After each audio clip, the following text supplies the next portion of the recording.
নাই থাকে গাড়ীত বহ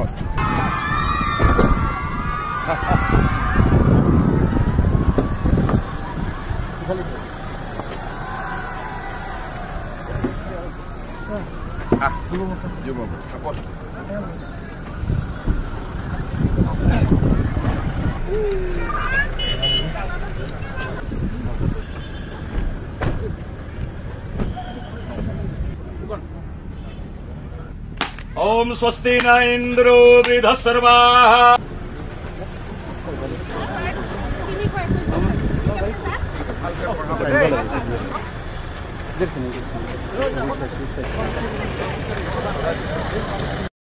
দুটা বিকাশ উৎসৱ পালন কৰাৰ পিছত আজি আমি তৃতীয় বিকাশ উৎসৱ ইয়াতে পালন কৰিছোঁ বঙাইগাঁৱত এটা সুন্দৰ টাউন হল 1000 মানুহ বহিব পৰাকৈ কুলুঙিয়াৰ মডেল কলেজৰ আৰু বেছি ইনফ্ৰাষ্ট্ৰাকচাৰ ডেভেলপমেণ্ট নতুন বিএড কলেজকে আদি কৰি প্ৰায় 150 কোটি টকাতকৈ অধিক নতুন আঁচনি আজি আমি ইয়াতে আধাৰশিলা বা শুভ উদ্বোধন কৰিছোঁ মই বিশ্বাস কৰোঁ যে বঙাইগাঁৱত আমাৰ চৰকাৰ প্ৰতিষ্ঠা হোৱাৰ পিছত প্ৰথমবাৰ 770 কোটি টকা দ্বিতীয়বাৰ 555 কোটি টকা আৰু এইবাৰো প্ৰায় 150 কোটি টকাতকৈ অধিক আঁচনি আমি হাতত লৈছোঁ আৰু প্ৰতিটো আঁচনি আজি ৰাইজে দেখা পাইছে যে হাতে কামে ইয়াৰ কাম আগবাঢ়িছে বঙাইগাঁৱত আমি বিশ্ববিদ্যালয়ৰ প্ৰতিশ্ৰুতি দিছিলোঁ তাৰো আইন পাছ হৈ গ'ল আৰু বঙাইগাঁও মেডিকেল কলেজো অহা বছৰলৈ আমি কাৰ্যক্ষম কৰাৰ পৰিৱেশত আহি পাইছোঁ সমগ্ৰ অসমৰে এখন ঐতিহাসিক জিলা বঙাইগাঁও জিলাৰ এই বিকাশৰ গতি আৰু আগবাঢ়ক তাকো আমি অনাগত দিনত চেষ্টা কৰিম পুনৰ এবাৰ বঙাইগাঁও ৰাইজক মই আজিৰ সুন্দৰ দিনটোত অভিনন্দন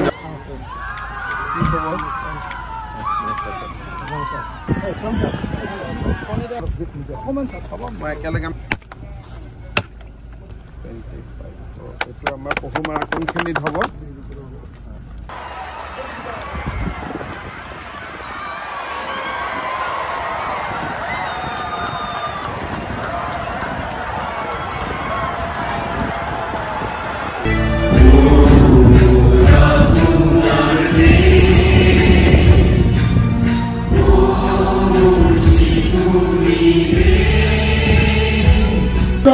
গংগা এটি টপলালৈ আমাৰ ওচৰলৈ আহিব মই এইকাৰণে সমাজ অঞ্চললৈ কৈছোঁ যে 1800 আৰু 1900 শতিকাত মাননীয় মুখ্যমন্ত্ৰীৰ মহাশয়ে বিকাশ পিছত অসমৰ সেই ব্যাধি শেষ কৰাৰ কাৰণে কঠোৰ আইন প্ৰচলন কৰিছে আজি মুখ্যমন্ত্ৰী মাননীয় ডক্টৰ হিমন্ত বিশ্ব শৰ্মা ডাঙৰীয়াদেৱে শিলান্যাস কৰিবলগীয়া উল্লেখযোগ্য আঁচনিসমূহৰ ভিতৰত হৈছে বজালী জলসম্পদ সংবৰ্ধন বিভাগৰ দ্বাৰা বজালী জিলাৰ পহুমৰা নদীৰ বান প্ৰতিৰোধৰ বাঁধ নিৰ্মাণৰ কাম এই আঁচনিৰ জৰিয়তে জিঅ'টিউব সংস্থাপনৰ সহায়েৰে পহুমৰা নদীৰ সোঁ আৰু বাওঁফালস্থিত মথাউৰি সবলীকৰণৰ লক্ষ্য নিৰ্ধাৰণ কৰা হৈছে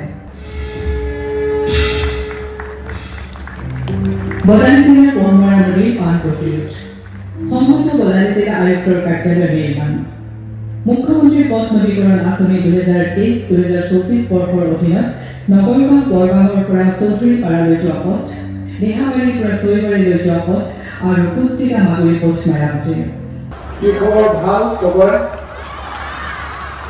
ভাত খালে নে নাই খোৱা এতিয়া এখন 3টা বাজিলে ঘৰত বনোৱা আছে নে নাই কাৰ্বি আংলঙৰ পৰা ডিমা হাছাও প্ৰত্যেকখন জিলাতে আমি উন্নয়নমূলক কাম হাতত লৈছোঁ আৰু অকল হাতত লোৱাই নহয় এই কামবিলাকক আমি এটা প্ৰকল্পৰ ৰূপ দি 11 অক্টোবৰত আমি বজালী জিলা পুনৰ গঠন কৰিছিলোঁ 800 টকাৰ অৰুণোদয় 1250 টকা হ'ল আমি গছ পুলি ৰুইছিলোঁ এতিয়া কি বট বৃক্ষত পৰিণত হ'ল এইবাৰ আমি সিদ্ধান্ত লৈছো যে আৰু 3 লাখ পৰিয়ালক আমি অৰুণোদয় আঁচনিৰ লগত সমাহিত কৰি ল'ম। সেই ৰাস্তা দি আজি আমি আগবাঢ়িছো। মিছন বসুন্ধৰাৰ জৰিয়তে 20 লাখ মানুহৰ আমি মাটিৰ সমস্যা সমাধান কৰিম। মাত্ৰ 2টা বছৰৰ ভিতৰতে 12 লাখ মহিলাই মাইক্ৰ ফাইনেন্সৰ লোনৰ পৰা ৰেহাই পালে। এই 2টা বছৰৰ ভিতৰতে অসমৰ চাৰিওফালে অসম মালাৰ ৰাস্তাৰ কাম আৰম্ভ হ'ল। আমি জব্দ কৰিলো।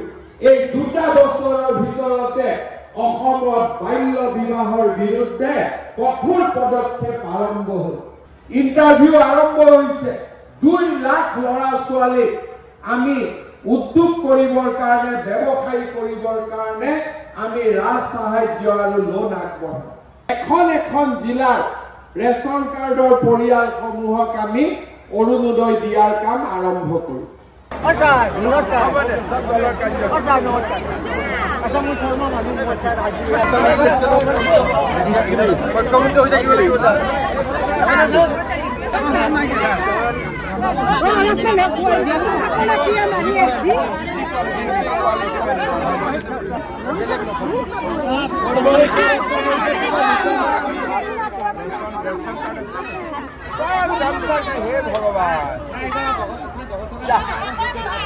তই কিয় পাব লাগে? তই দেখোন এতিয়া বিয়া হৈছাহে। তোৰ মোবাইল টোবাইল আছে নে নাই? মানে প্ৰাদেশিকৰণটো মাৰটো হোৱা নাই। শনি পাঠক জিন্দাবাদ। দিয়াৰ হৈছে ফৰেষ্টৰ তেওঁ ব্ৰেণ্ড এম্বেচাডাৰ। 2টা পাৰ্টি এটা লগ হ'ল নে নাই? আপুনি এইকেইটা বস্তু এটা অন্তত ঘোষণা দিব লাগে এই ইলেকশ্যনৰ আগতে। সেকেন্ড ফেজত দিম বুলি কৈছে। কিন্তু আমাৰ যিটো মেইন হ'ল বজালী কলেজৰ মেইন বিল্ডিংটো এইটো আবান্ধন পৰামৰ্শ সভাপতি হৈয়ে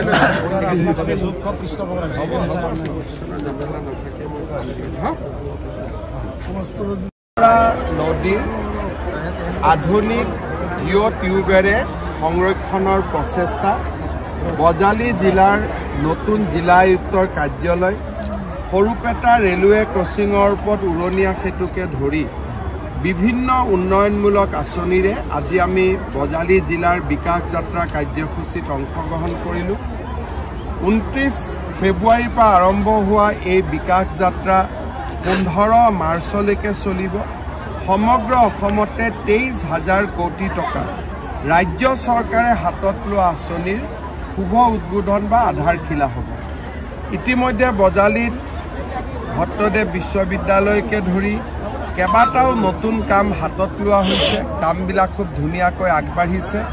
মই ভাবোঁ যে এই গোটেই আঁচনিবিলাকৰ ৰূপায়ণ সম্পূৰ্ণ হ'লে নৱগঠিত বজালী জিলাই এটা নতুন ৰূপ পাব।